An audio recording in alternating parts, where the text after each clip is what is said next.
Hey there. Welcome to the Pine Island Experience podcast. I'm Joanna Anderson with my husband, Trygve. Each of our episodes will be conversations with fellow Pine Islanders. The goal of our podcast is to share with you our experiences, what we have found to be fun, and what makes the Pine Island experience so unique.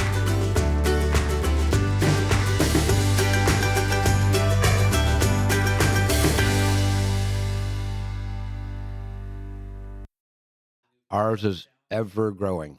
We're constantly learning new songs, and we never play the same set at the same gigs or at different gigs. I always mix everything up, so you're not going to hear the same song each first time you see us. You're going to hear a different song at the first. But we're always adding new songs. Sometimes it's a slower we've process got than 4 other songs times. in line right now. We got 4 songs in line right now to work on. And occasionally we'll just rattle something off the cuff, like if he knows something, and we'll just kind of throw it out there. Has See what a suggestion, and he'll probably go, "I know the band don't know it," and he'll look at me. I'll go, "What song?" "Yeah, we know that. Let's play it." And everybody just gets together. And another side of that, Daniel is a songwriter, so we already play one of his songs that we worked, and we will be playing more of his originals and stuff. Pipe Dream original members Isaac Holeva, Daniel Cook, and Bob Lombardo were discussing how they select what to play during their performances and how they are constantly mixing it up and adding new songs. The exciting popular group has been performing together for over 5 years, and they are the winners of Best of Pine Island Band in both 2023 and 2024. And now, here are Isaac, Daniel, and Bob. Well, we have with us today the very exciting Pipe Dream. We're so fortunate to get you here. Thank you for coming. Yeah. You're welcome. Good to be here. I'll just start on this side of the room. We have Isaac Holeva. Holeva, yep. Thank you. Absolutely. And Daniel Cook. Pleasure to be here. And Bob Lombardo, Mr. El Toro. Nice to meet you. Nice to meet you. We're so excited because not only did you win Best of Pine Island in 2023, then you won it again in 2024. It's been really exciting, right? Congratulations. Thank you. All the Thank you. musicians and bands on the island, and you've been around 4 years? I don't remember. Well, technically, we've been around about 5, actually. We were still playing together pre-COVID, and we had some COVID issues for a little while, and then we had some hurricane issues for a little while. Yeah, so it took us a while to get rolling. Yeah, it did take us a while to get going, and then putting everybody together and making that work. It was, we wanted to make sure it was done right, so we took a little extra time in preparation in order to get it going. Yeah, us 3 singers worked for like almost 3 years. Just getting our harmonies together, picking out songs. And we started getting, after that, we started getting a guitar and then drummer and such. So That's amazing. Well, we're delighted you're here. Thank you. Yeah, and we want to thank all the fans actually out there, everybody. That's who really makes the us successful. Thank all of them for their support online and coming to the shows and supporting us with merch. And Pine Island's good to us. They're very good to us. Yep. We always start in the very beginning. People want to hear this. Where you were born and grew up. And then most importantly, how did you find Pine Island? I don't know if you want to go which direction. You can start if you want. Go ahead. Start one. Oh boy. Okay. Well, I grew up in the New York area. Bob Lombardo, yeah. Grew up in the New York area and moved out to Philadelphia area. Lived there for many years. Moved down here from the Philadelphia area. Moved down here. How did I find Pine Island? That's a good question. I have my dad's side of the family has been in Cape Coral for many years. So I used to come down to Cape Coral. And my wife is a major artist here on the island, actually, too. And when we were looking for places to live, I actually Googled artist communities in Florida, and Pine Island came up. And Nice.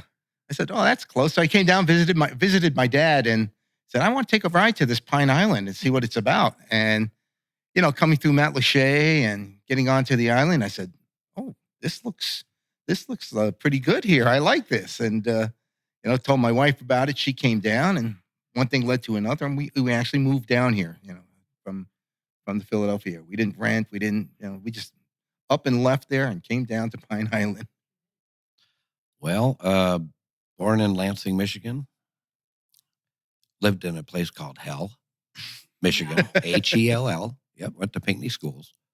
Moved to California for quite a while, about 17 years. Moved to Hawaii for about 8 years. Moved to Florida from there. Been here since 2000. And about 2004 or 5, I went up to Michigan to open up a restaurant for a brother of mine. I'm a ex-4 Diamond chef. So we opened up the restaurant, and after a couple of years, I let him do his thing. But that's where I met Charlie McCarthy. He and I became very tight for many years. And when I decided to move back down to Florida, he kind of followed me. He got in a motorhome with his girl and traveled around USA, seeing all kinds of wonderful places. But every year he'd come down and visit. So I took him to Bert's. End of story. He's like, guess where we're moving? I said, where? He goes, Matlacha. So, and such a great soul, the salt of the earth. This guy was such a great person. Everybody he talked to loved him. So anyway, after a little while, we'll just move on to him because I moved from Florida or from Hawaii to Florida. So yeah, Charlie was a big influence on our band, but yeah, all so of us. I came from Pittsburgh. I came down around 2017 after Hurricanes Irma and Maria.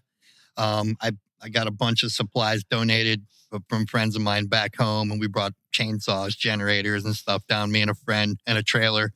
And when I was down here, I signed up to go volunteer over in the Virgin Islands for hurricane relief for 2 months. And when I came back after that time, I just was like, you know what? I'm staying in Florida. I got a house in the Cape with a friend of mine, and we lived there for the first year. And I knew about Pine Island already. I had friends that lived out here, and I wasn't happy in the Cape for the first year. So I was happy to eventually find a place out here. I've jumped around quite a bit over the past couple of years, moving from place to place, but I absolutely love the island. I found it. Friends were out here, and they were living on a farm, and there was a big old barn. We used to camp out in there, and would go out chasing hogs on the golf carts in the middle of the night. I mean, it's fantastic. It's quite the island life. And, the island it hits a little bit different, than most other places in Florida. I go to some of them and I'm like, yeah, it's beautiful here, but I don't feel right. Doesn't have that vibe. Yeah, the island just feels right. So happy to be a resident here. I'm probably gonna end up in another island over in St. John, the Virgin Islands, at some point. But for now, I love to call this place home. But yeah, so the continue with Daniel's story on that. I was working at Hooked. I was bartending at Hooked Island Grill. And Charlie would come over on the pontoon boat, and Daniel would always play their solo with Riley, his bird, and they do a solo show. And that's where we became friends. And then Charlie would host Monday night karaoke nights at his house, and just have a few people come over and would go over and sing. And I did Prince Kiss for him, and I guess it blew his mind. He said, "You got to meet Daniel." So he connected me with Daniel. And that's sort of... Well, we knew each other at the restaurant. Yeah. But I didn't know you sang. So he told me, he goes, that Isaac can sing. I'm like, get out here, really? Yeah. And then he told me, Bob, well, I met Bob actually at Charlie's house with his wife doing karaoke on Mondays. And they could both sing, him and his wife. Yeah. So he says, I think you, Isaac and Bob should get together. So it was his idea. He put us together. He put us together. I said, okay. Yeah. So I asked these guys, we got together at Isaac's place, or was it your place first? It was Isaac's. And just had a couple of, had hardly anything together, but I had a couple of tunes. We went over and said, well, let's try this one. And we sang like Bob Marley and the Wailers. Everything was just went together so quick. Yeah. Mm. So then we made a big old list, knocked out what we didn't think we could do, kept what we thought we could. And Using reggae then. oh, yeah. Yeah. And actually, we knocked off some of the lists because Isaac brought up this band called the Dirty Heads. I've never heard them. So he played a couple of their songs and went, oh my God, we got to do that. Oh yeah, let's do that one too. So we got like 6 or 7 of their songs. It's like California surf, reggae, rock, sort of. I mean, they're really, really good. Really great band. And yeah, we play quite a few of their songs. But our other list is really diverse. We play so many different varieties of music and just artists. We get that a lot of people say. We really just enjoy how big of a variety you have in material. And I think that one thing that separates us from a lot of the other bands is our harmonies, and the fact that it's 3-part, right? We love to harmonize. If we weren't doing this, we'd probably be standing on a corner in Philly, singing doo-wop or something like that. That's I don't know why you're trying to get me to go to Philly. I'm from the other side of the that's state. how, because we enjoy the harmonizing. That's what we do. But no, I grew up in Pittsburgh, came down here 2017 and haven't looked back. I just did a trip up back home and got to go up again and bring Mom back down. She's been coming down to Naples now for the winter. So I get to see back there, but it's not home anymore. So if we go back in time a little bit, when did each of you first get into music in terms of not so much listening per se, but either starting to sing or starting to play an instrument, take lessons, or teach yourself? Oh boy, oh gosh. I mean, you go way back when I used to play guitar, rhythm guitar. Then going to the Wayback Machine. Yeah. We're talking ancient history now. But then in my college days, they started up a band and they needed a bass player.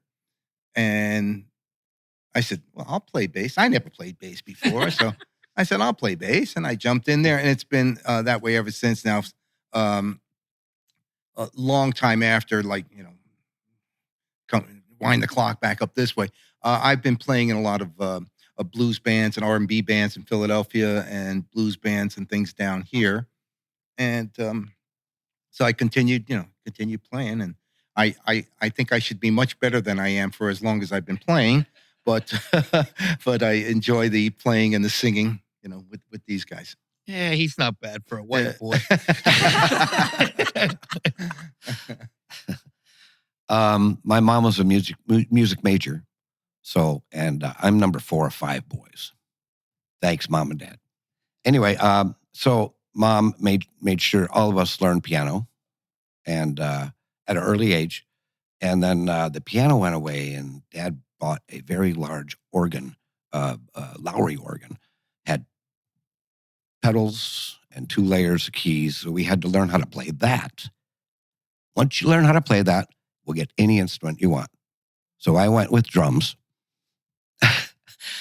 Didn't last long. As soon as I heard a banjo, I was like, ooh, I want a banjo. So got a banjo, learned how to play that, and then I heard a 12-string guitar.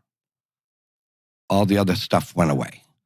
Learned how to play that, self-taught, and started performing almost immediately because I was writing songs with this thing when I was 13, 14 years old. My first stage was high school, freshman year. They had a gong show copy thing from the TV. I got second place. Cats in the Cradle is what I played. And from there, I've opened up for Neil Young, Juice Newton, Kingston Trio, Billy Joe Royal, Billy Joe Shaver. Uncle Cracker opened up for me in my band, Cherry Bomb, back in 2009. And the list goes on and on. Yeah, I've been pretty much performing or wanting to entertain my whole life. It's just a gesture. I mean, my name means laughter, so I try to keep it pretty light. I don't know. My father was a huge influence on my musical abilities and whatever. I mean, he was singing to me and playing guitar to me when I was a baby. And I remember he brought a stop sign home he found on the side of the road. Someone was down and he brought it home and I set it on the floor and got on it and started pretending to sing. And I was just standing there. And then I got into music. I've always loved music. I've been in bands since high school, been in a bunch of bands. Did a pretty successful cover band back in Pittsburgh. We were called Suggestion Box, and we would literally let people just hand us songs and try our best at them, whatever. That was a fun band. I was in an air band for a little while too, where we had no actual instruments. We just faked like we were on stage. And fun story about that band is we opened up for Vanilla Ice, and we did 3 songs. So up there performing with no instruments, 3 songs, and got paid $350 for that gig. I always like that story. That's a fun one. And I got out of music for a while. I was, doing the life thing, and got back down here and hooked up with these gentlemen, and it's been a wild ride ever since. It's great to jam with them. They're, great musicians, seasoned musicians, and it's really it's been quite a good ride so far. I've always been fascinated because people tend to associate a musician with the band that they got in when they got famous. But if you were into any of the bands and you start to look in, they invariably were, some of them started like in junior high and those guys. So you mentioned Wonder. You guys remember other, because let's be honest, when you form a band in like junior high school, some of the names are pretty lame. Yeah. At least yours meant something. You accepted suggestions. Right. Okay, so here were my band names. So my high school band was called Osiris. Before that, I was in an earlier band called Critical Mass. So Critical Mass, Osiris. Then I was in Suggestion Box, and Instrumental Void was the air band. And we were called the Joint Chiefs at first, and then we found out there was another band that was with the same name in South Florida, and we just figured, let's just change it now and get rid of it. Those were my names. And I think Critical Mass is pretty lame. I'm gonna say. Well, Bovine Nation was my first. Yes, it was my first band. It was a 3-piece, acoustic guitars, and we all sang. I was in Big Sur, California. Second band was Pawn Shop Band, and which was a really bad name because we put it up on the marquee, and people start bringing stuff into the bar. The owner's like, "What are you doing, man? No. It's the band tonight, Anyway, so we picked a different name, $5 Band. Put it up on the marquee one more time. Nobody wanted to come in because tonight, $5 Band. Nobody came in because they thought it was $5. Yeah. So then we changed it to the Joint Chiefs, which I carried from California all the way to Florida. And I said, let's just use the Joint Chiefs. I don't care if it offends anybody. And so me and Rex and a couple of people got together in Sebring, Florida, and played for about 10 years, actually, many, many years. And then my next band, I moved up to Michigan to help open up a restaurant for one of my brothers, hooked up with some people there, and we called ourselves Cherry Bomb. We were together 3 or 4 years, and we were the number one band in the whole area. We were on the radio every week, like spewing our, here's our next show, and the DJs were right there, pumping us up and everything. We had tons of people at each show. It was a great, great band. That's the band that Uncle Cracker opened up for us. The story is, 4th of July, we had a gig at this place called the Long Lake Bar in Lipton, Michigan. And we get there, and there's so many cars, we couldn't unload. We couldn't park anywhere. So we sent our manager in, and he went in and said, what's going on? And as soon as he walked in, Uncle Cracker's playing. He goes up to the owner and says, I thought we were going to open up. He goes, yeah, well, he wants to blow off fireworks once it gets dark, so he's opening for you guys. We'll clear a spot. We'll move the bus. You guys pull in there, get all your gear ready, and blah, blah, blah. So we played from 8 o'clock till 9 o'clock, and we were done with the show because everybody was out back because they both lived on the lake, or not both, but they were like 2 millionaires blowing off fireworks, competing against each other, and it was just great. But we got paid in full. We got bragging rights, and we got to party with them the next week that we came there because we had 2 weeks in a row. And just real nice, friendly folks. Well, little connection to Daniel. I always wanted to have a band called Free Beer because they put it up on the marquee. It would draw a big crowd. See, that's marketing. That's what I. But anyway, the $5 Band. Come on, man. What were you guys thinking? Right. But no, I've been in bands with names of Plan B, Lava Blue, the Flashpoints, the Exile Blues Band, Blues Rockers. So I've been in more bands than I could remember my names. That's You played with Mike and Bastiani yeah, too, didn't you? with For the a little Blues while. Rockers, yeah. Nice. Huh? But Free Beer or Throw Money would be a good band name. So if we go to Pipe Dream, then considering all these names and all your experiences, how did you come up with Pipe Dream? What was the thought process there? Because Mr. Marketing over here. Well, here was the thing is, I brought in the Joint Chiefs. We were the Joint Chiefs. We had things already getting ideas of what we were going to do with that. And his wife, Vizanne Lombardo, is a famous, I want to say famous, artist. So she did a couple of our logos and stuff already. But what happened was we're getting ready to go do a gig, one of our first gigs. And Isaac comes along and says, hey, this chick I know that's an agent says there's another band in the area. They have the name Pipe Dream, the Joint Chiefs, and it's registered with them. I'm like, oh, so what? I said, so what? I don't care. There's 60 of them around the whole state, or the whole country's got them. Anyway, so what we did is we went online and asked our folks, our fans. We came up with a list of here. What would you like it to be? And he came up with Pipe Dream, and that one. Bob came up with that. Yeah, we may or may not. Several of us enjoy a little island wind every once in a while too. So it's the island way. Well, there's also that, just that happenstance of meeting. Isn't Pipe Dream kind of a connotation for something that you're going to aspire to, but maybe you have doubts if you'll ever get there? Well, that's what life's all about, is a pipe dream. It's a little ironic. No, that's good. I didn't think of that. So did the harmonies work? You said you were blending almost immediately. Did the harmonies come out by default, or was that something that you then developed in terms of? Well, I've been what I do is when I hear a song that I think we can do, I can pick out who's going to sing what song, and then I say, here, try this, and if it doesn't work, you go flop, or we'll mix it around until it fits, or if it doesn't work, pitch it. Yeah, and when you get a couple guys that sing well and can harmonize, it just tends to work out. I hear something, I could almost immediately know where his part is, right? Or, yeah, it's kind of it's an automatic. Isaac and I, when we're going to and from gigs, we harmonize in the car together. Yeah, absolutely. Me and Riley do that too. Yeah. That bird doesn't know any of the words, man. She sings her own.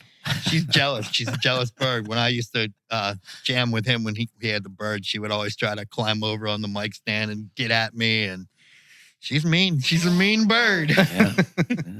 She's fun though. Now, does the set list continue to evolve? I'm sure you have fan favorites, and invariably every group people want to hear some of the same songs. But for lack of a better word, it might get a little bit boring. You want to play something different, you want to learn something new. Keep Ours is challenged. ever growing. We're constantly learning new songs, and we never play the same set at the same gigs or at different gigs. I always mix everything up, so you're not going to hear the same song each first time you see us. You're going to hear a different song at the first.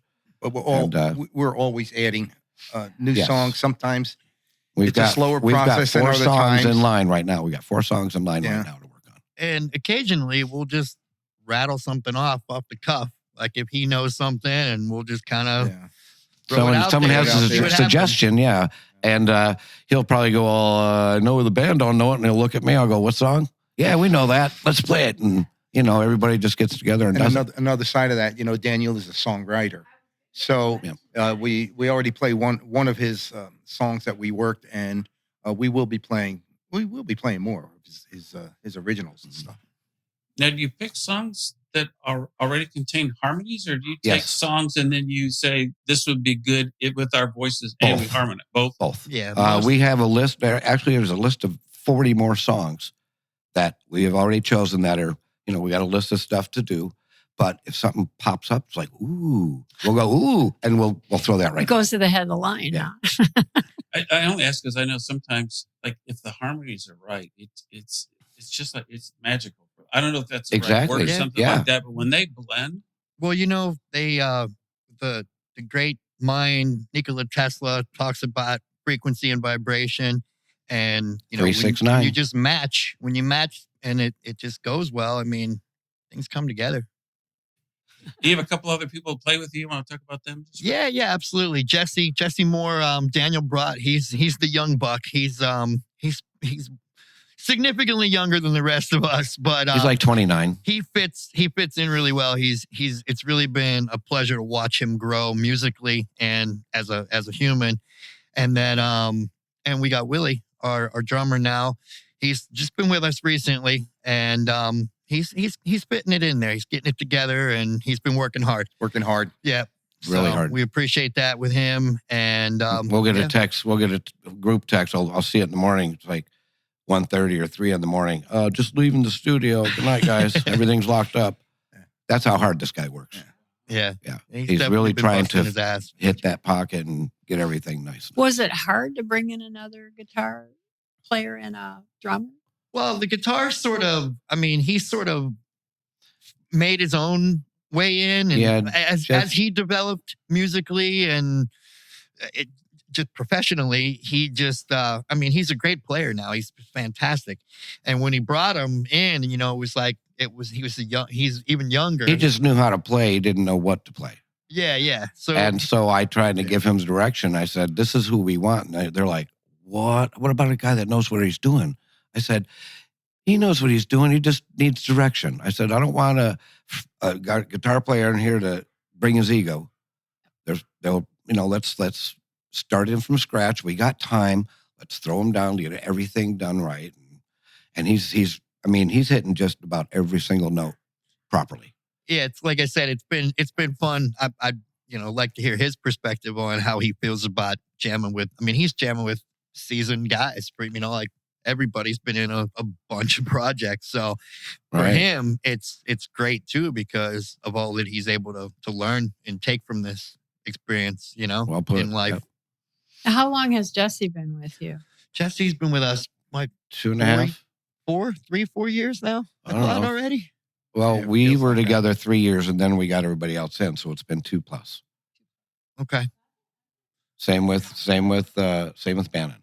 And we have to have someone who works the music with us because you can't call us a jam band where somebody who's never played with us can just come in and rip off the songs with us because it's for lack of a better term, it's choreographed. There's a lot of intricacies to our songs, and so we have to have somebody like Jesse who's learning it, and somebody like Willie who spends till 3 a.m. learning the songs and stuff. That's why it's so important to have them do that. Now you have some special events coming up here that you're going to be performing at. Yeah, some island events for sure. So if you guys are hearing this on Friday, we will be at Froggy's tonight. The 20th. No, Bayside tonight. Not tonight. No. This won't get. You're right. Listen to this guy. A week. See, I'm on my game over here. Oh. Dirt. Okay.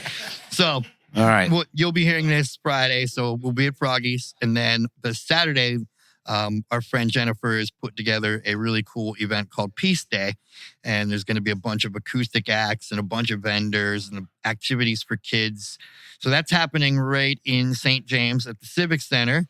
And then our next big island event is going to be Stone Crab Festival. We'll be headlining that, and I'm pretty sure that's Sunday, November 11th is when that is. And I don't know where they're doing that this year yet. Publix last year. Publix parking lot last year. Was it last year? Field? Yeah. The field across from I wonder where they're doing it. Yeah, I don't know. Maybe I think they did it at the VFW or something too at one point. Yeah, yes. But before that. As soon as we know, we'll let everybody know as well. But yeah, you can always check out our Facebook page and pipedreamrocks.com. That'll actually take you to the same place while we get our main website worked out. But that's where we update very regularly, list our shows. And you go to a lot of the same places, right? You have a favorite venue, favorite places where you go? Oh, no. So I really like playing at the Buddha. The Buddha's just a fun rock and roll club. But no, I mean, every place is unique in its own way. We've got people that come out to see us at only these places because I guess it's closer to their proximity. And there's just so many island places that we play at that, how could you pick a favorite? The street eats parties are really fun, but then Froggy's is a blast, and we're actually going to be playing kickstands too. Even the Moose and American Legion, they're like great I said, venues as well. every experience is unique. New Year's Eve at the Eagle's Nest this We will year be once back at again. Eagle's Nest Oh, for yeah. New Year's. And almost every place on the island, and you guys have mentioned most of them, And good bands on the island. Yeah. Good bands. Good bands. There's all the island musicians are just fantastic. Yeah, we're all friends. We're all good friends. And we're all family. Right. There's no competition. Matt Lee, our good friend, he did a drum giveaway last year for Christmas, and my friend Chef Pete, you guys are probably familiar with Chef Pete as well. He runs over the waterfront on North Captiva. He's been very instrumental in helping the island after the hurricane and everything. He did a lot of giving back, and he actually donated a drum set that I've got in the garage right now. So we're going to be doing another giveaway again this year for Christmas to some lucky, fortunate youth who would like to get into the musical industry. Very nice. you guys talk about always adding set, learning new songs, and do those things. Any other kind of plans that you can talk about today, or you just kind of you're happy and it's working, and other than challenging yourself with new material? So I plan to make an extensive documentary about the last 3 years. No, I'm just kidding. I'm waiting on a call back for bike night. Yeah. My thing is, I'd like for us to expand out a little bit more now. We know what we got, and we'd like to showcase it further out. Yeah, I'd like that too. I'd like to, put together some like mini tours, I guess, where we could just go a few hours away and grab a couple hotel rooms, and it would still make it worth our while, and we'd get to see new fans, and there's plenty of places to play in South Florida. So have you done any recordings? Nothing really professional. Nothing official. Nothing with the band Nothing except official. for the Just mostly like video Just when for we the, shot our music promotional video. So we've had some video work done, but That was a nothing great audio. video. Thank Your you. promotional video. Thank you. I watched that quite a few times. My I think friend it was Josh back from Pittsburgh put Yeah. that together for us, and he did a Really really good nice. job with it. We were pleased with it. Mhm. Time to make another one. But I do have some original music on a site called SoundCloud. Daniel Cook -1. And it'll take you right to all my songs. There's like 22 or 28 songs. And then we talked about where you're playing next. Now, if people want to get a hold of you, what's the best way to contact you? Or if they want to know where you... Pipe Dream Rocks, pipedreamrocks.com. Take it right to our Facebook site, and you can message us. There's contact information on the Facebook page, and we are working on a well. website. Actually, Bob's daughter's boyfriend is putting that together for us right now. Oh, great. Just hopefully one of us will be able to maintain it and update it pretty easily. It's pretty easy to do that. And all that then, stuff is there on anything Facebook, that you wanted to talk about? Yeah, we update the Facebook page pretty regularly. We put a lot of nonsense out there too. Just keep it light, have fun with it, And it's pretty much, a lot of people know us too. So they'll come up to Isaac and say, Isaac, can you play on, this date or something? Daniel Right. will come up. I've been asked to play, this date. So Yeah, there isn't I mean- one person that does all the booking per se. because it's Whoever. just organic, Yeah. it happens. And can't ever do a gig without thanking Charlie McCarthy for putting us together. So Yes, that's thank you, Charlie. very special. He's a very special person to us. Yeah, we'll probably do a limited edition Charlie T-shirt too, maybe. That might be good. Ooh, that'd be good. But yeah, Thank you. Thank you so much. This was very enjoyable. absolutely. We had a Thanks. blast. Thank you. Thank you all very, very much. We hope you enjoyed our Pine Island Experience podcast. If you have any ideas for us, people to interview, or any comments, please feel free to email them to us at pineislandexperience@gmail.com. That's pineislandexperience, all one word, @gmail.com. Don't forget to like us, and you may subscribe to this podcast using all the major catchers like Apple iTunes, Google Podcasts, and Spotify. Thanks again for listening, and remember, island life is a constant vacation. We'll see you on the next podcast.